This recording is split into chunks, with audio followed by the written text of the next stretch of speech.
12,5 тысяч долларов. Во столько, по данным Вашингтон-Пост, Конору Макгрегору на этот раз обошлась свобода. По крайней мере, временная. Суд согласился выпустить его под залог после задержания в понедельник вечером. Поводом для этого послужил инцидент у отеля Фонтенбло в Майами-Бич. Боец выходил из клуба, находящегося рядом. К нему подошел поклонник и попросил сделать совместное селфи. Но ирландец выхватил у него гаджет, разбил и унес обломки с собой. Потерпевший оценил стоимость устройства в $1000.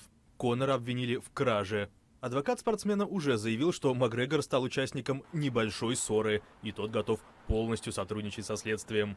Это не первые проблемы Конора Макгрегора с законом. Год назад он с приятелями напал на автобус, в котором находились его соперники, в том числе россиянин Хабиб Нурмагомедов.